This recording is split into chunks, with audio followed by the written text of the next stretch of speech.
വിദേശകാര്യ വിദഗ്ധൻ ശ്രീ MS വേണുഗോപാൽ, ഇത് ഒരു ഇന്ത്യയുടെ ഒരു പ്രത്യേക മറുപടി, വിരട്ടൽ വേണ്ട എന്ന് ഇന്ത്യ പറയുകയാണോ പാകിസ്ഥാനോട്? അതായത് നദീജല കരാറുകളുമായി ബന്ധപ്പെട്ടാണ് പാകിസ്ഥാനിൽ ഇത്ര വലിയൊരു അഗ്രസീവായിട്ടുള്ള റെസ്പോൺസുകൾ വരുന്നത്, സമരങ്ങൾ നടക്കുന്നത്, പാക് നേതാക്കന്മാരും ബ്യൂറോക്രാറ്റുകളും ഒക്കെ ഇത്തരത്തിലുള്ള ഭീഷണി നടത്തുന്നത്. അപ്പോൾ ഈ സ്ട്രാറ്റജി തന്നെ ഇനിയും ഞങ്ങൾ സ്വീകരിക്കും, കുറച്ചു ദിവസത്തേക്കും കൂടി മിലിറ്ററി ഓപ്പറേഷൻ അപ്പുറത്തേക്ക് ഇന്ത്യ ഫോക്കസ് ചെയ്യുന്നത് അതാണ് എന്നുള്ളൊരു വിരട്ടൽ ഇനി പാകിസ്ഥാൻ നടത്തണ്ട എന്നതുകൂടിയായിരിക്കുമോ? ഇൻഡസ്ട്രീറ്റ് കഴിഞ്ഞു, ഇപ്പോഴത്തെ ചെനാബ് നദിയിലെ വെള്ളമൊഴുക്ക് കുറയ്ക്കുകയും ചെയ്തിരിക്കുന്നു. അങ്ങനൊരു സന്ദേശം ഇന്ത്യ കൊടുക്കാൻ ആഗ്രഹിക്കുന്നുണ്ടോ? തീർച്ചയായിട്ടും. സാധാരണഗതിയിൽ അണുബോംബ് പൊട്ടിക്കും എന്നൊക്കെ പറയുമ്പോൾ ഇന്ത്യ ഒന്നുകൂടെ ഒന്ന് പരുങ്ങുമെന്നാണ് അവർ വിചാരിച്ചതെങ്കിൽ അതിന് ഓപ്പോസിറ്റായിട്ടുള്ള കാര്യങ്ങളാണ് നടന്നത്.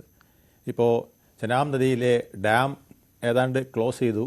അപ്പോൾ അവരുദ്ദേശിച്ചത് എന്താണോ അതിന് വിപരീതമായിട്ട് സംഭവിച്ചുകൊണ്ടിരിക്കുകയാണ്. നമ്മുടെ പ്രധാനമന്ത്രി ഈ അറ്റാക്ക് കഴിഞ്ഞപ്പോൾ പറയുകയുണ്ടായി, പഹൽഗാം അറ്റാക്കിൽ ആരൊക്കെ പങ്കാളികളാണോ അവരെ പിടികൂടുന്നത് മാത്രമല്ല ഇതിൻ്റെ ടെററിസത്തിൻ്റെ വേരറക്കാനുള്ള നടപടി കൂടി എടുക്കും എന്നുള്ളത്. അപ്പോൾ പാകിസ്ഥാൻ മുമ്പ് പ്രതീക്ഷിച്ചത് ഒരു ഡബിൾ ബാലക്കോട്ടാണ്, അല്ലെങ്കിൽ രണ്ടോ മൂന്നോ എയർ സ്ട്രൈക്ക് അറ്റാക്കുകൾ കൊണ്ട് ഇത് അവസാനിക്കും. അപ്പോൾ അതിന് എന്തെങ്കിലും നമുക്ക് തിരിച്ചടിച്ചിടാനായിട്ട് ഏതെങ്കിലും ഫ്ലൈറ്റിനെ അടിച്ചിടുക, ഇതൊക്കെ കുറഞ്ഞ ലെവലിലുള്ള ഒരു കൺസെപ്റ്റിലാണ് അവരത് പോയത്. പക്ഷേ ഇന്ത്യ ഇത്ര ഗൗരവതരമായിട്ട് ഈ ഒരു രീതി സ്വീകരിക്കുമെന്ന് ഒരു ഒരിക്കലും പ്രതീക്ഷിച്ചില്ല. ഇന്ത്യ ഒന്ന് ജലം നൽകുന്നില്ല, രണ്ടാമത് ധനം നൽകുന്നില്ല എന്നുള്ള അവസ്ഥയാണ്. ധനം നൽകുന്നില്ല വെച്ചാൽ നമ്മൾ വിവിധ ഏജൻസികളെ കൊണ്ട് ഇവരുടെ ധന സോഴ്സ് കൂട്ടാനുള്ള നടപടികൾ സ്വീകരിച്ചിരിക്കുകയാണ്. അതിൽ പ്രധാനമായിട്ട് ഫിനാൻഷ്യൽ ആക്ഷൻ ടാസ്ക് ഫോഴ്സ് എന്ന് പറയുന്ന അന്തർദേശീയ ഏജൻസിയെ കൊണ്ട് നമ്മുടെ ഇവരെ വീണ്ടും ഗ്രേ ലിസ്റ്റിലേക്ക് ഉൾപ്പെടുത്താനായിട്ടുള്ള ശ്രമം നടക്കുകയാണ്. അതുപോലെ IMF ആയാലും വേൾഡ് ബാങ്ക് ആയാലും ഈ ഗ്രേ ലിസ്റ്റിൽ ഇവർ വരണം, ഇവരുടെ ഫണ്ടിങ് മൊത്തം ഇവർ ടെററിസത്തിനാണ് ഉപയോഗിക്കുന്നത് എന്ന് തെളിവാക്കിക്കൊണ്ട് നമ്മൾ മുന്നോട്ട് പോവുകയാണ്. ഇത് അവരെ വല്ലാതെ വലയ്ക്കുന്നുണ്ട്. സാമ്പത്തിക പ്രതിസന്ധിയിൽ രൂക്ഷമായി നിൽക്കുന്ന ഈ രാജ്യം ഈ കഴിഞ്ഞ നാളുകളിലാണ് 24 അവസാനം കണ്ടാണ് അവർ ആ ഗ്രേ ലിസ്റ്റിൽ നിന്ന്, അതായത് കരിമ്പട്ടികയിൽ നിന്ന് അവർ ഒഴിവായത്. എങ്കിലേ അവർക്ക് IMFൻ്റെ ആയാലും വേൾഡ് ബാങ്കിൻ്റെ ആയാലും സാമ്പത്തികം പോലും കിട്ടുള്ളൂ. അപ്പോൾ സമ്പത്തില്ലാതെ അവിടെ നിൽക്കാൻ കഴിയില്ല.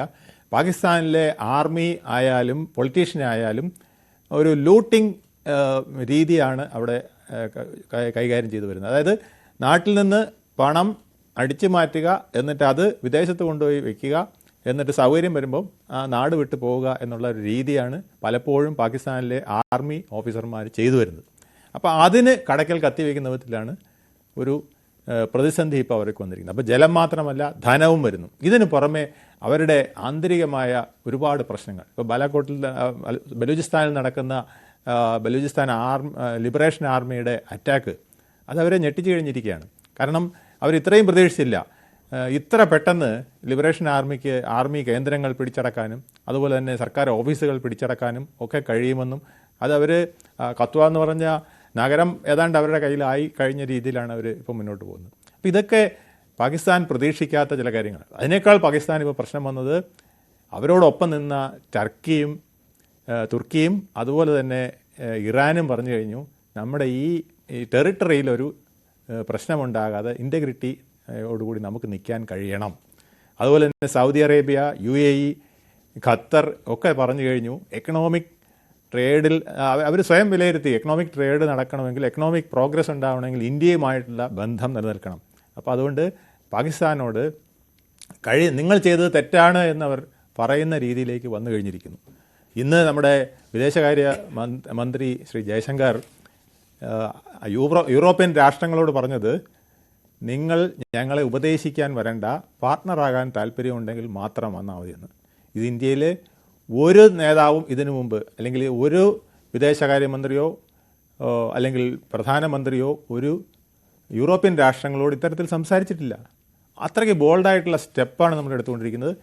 പാകിസ്ഥാൻ ഒരു കാരണവശാലും പ്രതീക്ഷിച്ചില്ല നമ്മൾ ഇത്തരത്തിലൊരു വലിയ വളഞ്ഞു കെട്ടിയുള്ള ഒരു ആക്രമണത്തിന് മുന്നോട്ട് നീങ്ങുമെന്ന്. അതായത് കരയും വ്യോമസേനയും അതുപോലെ തന്നെ നാവികസേനയും ഒപ്പം നിൽക്കുന്നു.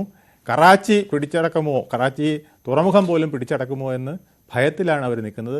ആ വിധത്തിലാണ് നമ്മുടെ കപ്പൽപ്പടകൾ നീങ്ങിക്കൊണ്ടിരിക്കുന്നത്. അതുപോലെ തന്നെ പോർട്ടുകൾ അവർക്ക് നമ്മുടെ പോർട്ടുകൾ ഒരിടത്തും ബന്ധപ്പെടാൻ കഴിയാത്തതും അവരുടെ ചരക്ക് ഗതാഗതം നടത്താൻ കഴിയാത്തതും ഒക്കെ അവർക്ക് വലിയ പ്രതിസന്ധിയായിട്ടുണ്ട്. അതുപോലെ തന്നെ അവരുടെ എയർ സ്പേസ് ഇപ്പം ഇന്ത്യക്ക് വേണ്ടി തടസ്സം വന്നപ്പം പല രാഷ്ട്രങ്ങളും ഇപ്പോൾ എയർ സ്പേസ് ഉപയോഗിക്കുന്നില്ല. അപ്പോൾ അതുവഴി അവർക്ക് വരുന്ന ലോസ് എന്ന് പറഞ്ഞാൽ ദൈനംദിനമായി വരുന്ന ലോസ് എന്ന് പറയുന്നത് കോടികളായി മാറിയിരിക്കുകയാണ്. അപ്പോൾ കടക്കെണിയിൽ നിൽക്കുന്ന ഒരു രാഷ്ട്രം വളരെ വലിയ കടക്കെണിയിലേക്ക് പോയിക്കൊണ്ടിരിക്കുന്നു. ഈ വീമ്പളക്കുന്ന രാഷ്ട്രത്തിന് ഒരാഴ്ച തികച്ച് പിടിച്ചിരിക്കാൻ പറ്റുമോ എന്നുള്ള അവസ്ഥയാണ്. ഏറിയാൽ 10 ദിവസം, 4 ദിവസം എന്നൊക്കെ പറയുന്നെങ്കിലും ഏറിയാൽ 10 ദിവസത്തിനപ്പുറം പാകിസ്ഥാന് ഇന്ത്യയുമായി ഒരു വലിയ യുദ്ധമുണ്ടായാൽ പോലും പിടിച്ചു നിൽക്കാൻ പറ്റില്ല. ആ വിധത്തിലാണ് അവരുടെ ഓക്കെ, ഇന്നത്തെ അതിന്റെ കണക്കുണ്ട്. ഞാൻ ഒന്ന് കേണൽ ഡിന്നിലേക്ക് ഒന്നുകൂടെ പോകുന്നത്